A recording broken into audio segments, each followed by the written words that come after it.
नमस्कार दोस्तों, welcome world affairs. मैं हूं प्रशांत धवन। नाउ हाल ही में चाइना की तरफ से एक बहुत ही डिस्टर्बिंग खबर सामने आई है। चाइना ने यहां पर ऑफिशियली थ्रेटन किया है कि ये लोग ड्रॉप कर सकते हैं एक न्यूक्लियर बॉम्ब जापान पर, ताइवान इशू को लेकर। यहां पे आप देखोगे, अगेन मैं कोशिश करता हूं कि बिल्कुल एग्जैक्ट प्रॉपर सोर्स आपको बताऊं न्यूज़ का।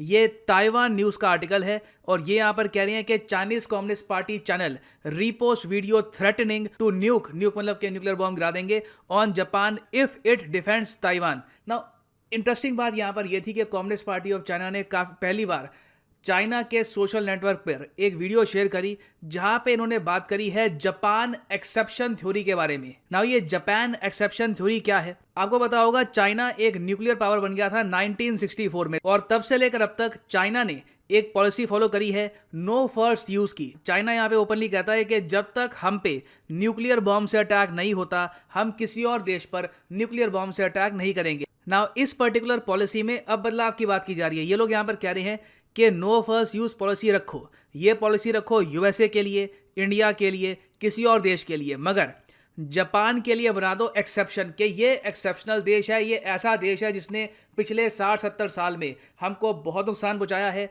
और कल को अगर हमको न्यूक्लियर बम डेटोनेट करना है तो चाहे जापान हम पे न्यूक्लियर बम ना गिरे, हम जापान पे पहले न्यूक्लियर बम गिरेंगे। और इस पर जो उन्होंने वीडियो पोस्ट करी है ऑफिशियल चाइनीज कम्युनिस्ट पार्टी के चैनल से, ये मैं आपको दिखाना चाहता हूं। बहुत ही डिस्टर्बिंग लैंग्वेज वहां पर यूज करी गई है। सो यहाँ पे आप देख पाओगे वो वीडियो है ना। ये video by the way China ने दुनिया भर को दिखाने के लिए रिलीज नहीं करी थी, ये इन्होंने पहले बनाई थी सिर्फ अपनी जनता के लिए। बाद में जब ये वायरल हो गई यूएस में, यूरोप में, अब तो खैर इवन इंडिया में लोगों को पता लग गया कि चाइना की ऐसी सोच है, तब इन्होंने क्या किया कि अपने जो ओरिजिनल हैंडल है वहाँ से इसको डिलीट कर दिया। तो अगर मैं आज भी देखूँ चाइना के हैंडल पे तो कुछ मिलता नहीं है, यहाँ पे बस ये लिखा है कि what you are looking for does not exist. तो खैर ये यहाँ पर वीडियो है और ये यहाँ पर कह रहे हैं बेसिकली, आप अगर इनके डायलॉग सुनोगे, ये है कि जब हम ताइवान को लिबरेट करा रहे होंगे, जब हम ताइवान की आज़ादी कर रहे होंगे, मतलब कि इन्वेड कर रहे होंगे ताइवान को, उस वक्त अगर जापान ने ताइवान को बचाने की कोशिश करी तो उस टाइम यहाँ पर ये सीधा न्यूक्लियर बॉम्ब से अटैक करेंगे। यहाँ पे आप देखोगे we will use nuclear bombs first. और एक और बात इन्होंने ऐड करी है, ये पता नहीं इसका मतलब क्या है, चाइनीज़ में इसका मतलब कुछ और होगा, मगर इंग्लिश में इसकी जो ट्रांसलेशन है ये निकल के आ रही है we will use nuclear bombs continuously, मतलब गिरते जाएंगे एक के बाद एक। और मुझे याद है इनिशियली जब ये वीडियो पोस्ट करी गई तीचाइना के सोशल मीडिया में, तब उस वक्त लोगों ने बहुत ही डिस्टर्बिंग कमेंट्स वहाँ पे पोस्ट करी थी कि लगता है कि जापान को 2 न्यूक्लियर बॉम्ब से इनका दिल नहीं भरा, तीसरा न्यूक्लियर बॉम्ब चाहिए होगा, और काफ़ी रेसेस वहाँ पे बातें लिखी हुई थी। तो इससे ये पता लग रहा है कि देखिए चाइना का जो इंटरनल सोशल मीडिया है बहुत ज़्यादा टॉक्सिक है। और यहाँ पे आप देखोगे ये यहाँ पे बहुत सारी बातें मेंशन कर रहे हैं कि वर्ल्ड वॉर 2 में जापानीज सोल्जर्स ने बहुत ज़्यादा अत्याचार किए थे चाइना पर और इनके बहुत सारे इनोसेंट लोगों को मारा था, मगर आज के समय स्थिति कंप्लीटली बदल चुकी है। जापान निहत्था है, उसके पास न्यूक्लियर वेपन्स हैं नहीं, चाइना के पास न्यूक्लियर वेपन्स हैं और ये बहुत ही आसानी से पुरानी जो भी इनकी पुरानी वॉर्स हुई है इसका बदला ले सकते हैं और जो भी हमारी इन्वेजन हुई थी चाइना की उसका बदला भी ये प्रॉपरली ले सकते हैं। सो ये एक प्रॉपर थ्योरी है, मैं आपको बताना चाहता हूँ। यहाँ पे ऐसा नहीं है कि ये बस इन्होंने डिस्कस किया and they discarded it. Japan exception theory एक प्रॉपर थ्योरी है जो चाइनीज गवर्नमेंट कंसिडर कर सकती है और कोई बड़ी बात नहीं है कि in the future China openly declare करे कि किसी भी कंट्री पर हम न्यूक्लियर बॉम्ब पहले यूज नहीं करेंगे सिवाय जापान के। और इससे देखो एक बहुत ही खराब एग्जांपल सेट होता है, कल को इंडिया भी ऐसी पॉलिसी बना सकता है, हम भी कहेंगे कि हम भी नो फर्स्ट यूज हैं एक्सेप्ट पाकिस्तान के या फिर एक्सेप्ट चाइना के। तो इसमें बेसिकली नो फर्स्ट यूज का यहाँ पर मतलब क्या बना। और एक्चुअली इससे आपका एक क्वेश्चन भी बन सकता है यूपीएससी मेंस में अंडर इंटरनेशनल रिलेशंस कि क्या यहाँ पर एक्सेप्शन जो यहाँ पर थ्योरी है, क्या ये कंट्रीज़ को एक्सेप्ट करनी चाहिए?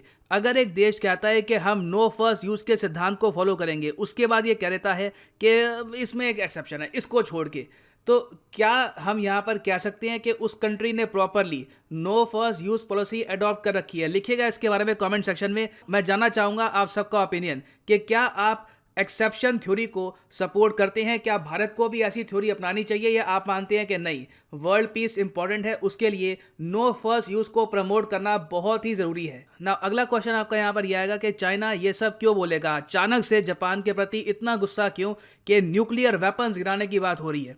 रिसेंटली मैंने ये भी देखा है कि कुछ लोग मुझसे ये पूछ रहे हैं कि क्या जापान वन चाइना पॉलिसी खत्म कर रहा है, कि क्या जापान ने ताइवान को एज ए कंट्री एक्सेप्ट कर लिया? तो इसका आंसर है नहीं। ये मैं क्लियर कर दूं, मैं देखो सुनो, मेरी videos highly academic in nature होती है। आप अगर इनको प्रॉपरली देखेंगे, मैं जो भी आपको बात बताता हूँ it is always backed by proper evidence, proper source, ताकि आप इसको कल को किसी एस्से में या फिर किसी और आंसर में प्रॉपरली कोट कर पाओ। अभी के लिए अगर हम बात करें ऑफिशियली, जापान ने वन चाइना पॉलिसी ख़त्म नहीं करी। हाँ, मुझे ये बताएं कि यह अफवाह कैसे फैली। देखो, गिनती का एक आर्टिकल पब्लिश हुआ था यहाँ पर कि Japan ends one China policy. इस आर्टिकल को भी आप अगर प्रॉपरली पढ़ोगे तो यहाँ पे लिखा है कि लगता ऐसे है कि शायद इन द फ्यूचर जापान ख़त्म कर देगा। Officially one China policy Japan ने ख़त्म नहीं करी है, ये बात क्लियर कर लो।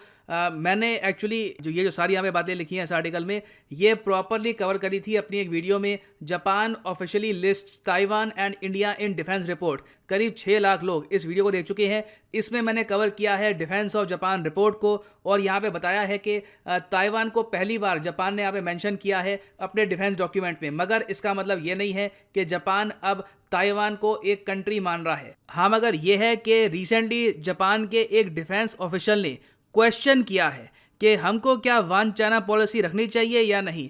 ये क्वेश्चन इन द पास्ट भी उठ चुके हैं। नाउ क्या इस पर ये कोई प्रॉपर एक्शन लेंगे वो देखना होगा। और जापान ने ऐसा भी नहीं है कि अपने मैप्स चेंज कर दिए हैं और ताइवान को ये दिखा रहे हैं एज ए सेपरेट कंट्री। वो बस जो इनकी रिपोर्ट थी डिफेंस रिपोर्ट, वहाँ पे ताइवान को हाईलाइट कर रखा है। तो ये सब बातें काफ़ी इंपॉर्टेंट है, हमें जज्बातों में बहना नहीं चाहिए। Always stick to the truth. मगर ओवरऑल मैं कहूँगा जो चाइना का अहंकार है आज के समय, ये डरा देने वाला है। डरा देने वाला इसलिए है क्योंकि ये देश पावर के नशे में इस वक्त झूम रहा है। एक तरफ इंडिया जैसे मैसिव कंट्री को ये लोग चुनौती दे रहे हैं। ये लोग शायद भूल गए हैं कि न्यूक्लियर बॉम्ब सिर्फ इनके पास ही नहीं है, हमारे पास भी है। फिर दूसरी तरफ ये कह रहे हैं कि ताइवान को भी कब्जा लेंगे और फिर जापान को भी न्यूक कर देंगे। तो मैं यही कहूँगा कि इतिहास हमको ये बताता है कि ऐसे एम्परर जब भी आए हैं जो पावर के नशे में चूर होते हैं, इवेंचुअली वो खुद भी डूबते हैं और अपने साम्राज्य को भी डुबाते हैं। Let's see if this happens in China's case as well. And finally यहाँ पर मैं ये भी ऐड कर दूं कि आप किसी भी एग्जाम की तैयारी कर रहे हैं, चाहे UPSC, SSC, bank, any examination, simply जाओ academy.com पे, या फिर अनअकैडमी की जो ऐप है ये भी आप कर सकते हैं download from the Google play store, और यहाँ पे आप परचेज कर सकते हैं एनी एग्जाम कोर्स। अगर आप फॉर एग्जाम्पल प्रिपेयर कर रहे हैं for UPSC, click on UPSC get subscription, और यहाँ पे आप परचेज कर सकते हैं प्लस या फिर आइकॉनिक कोर्स। जो प्लस कोर्स है 24 मंथ का आपको पड़ेगा 3000 रुपीज़ पर मंथ। मगर ये प्राइस कभी भी पे मत कर देना, यूज करो यहाँ पे promo code PD10 and the prices will fall. So use the promo code PD10 and save money. So इसी नोट के साथ ये है वीडियो का। Thank you for listening and as always God bless you all.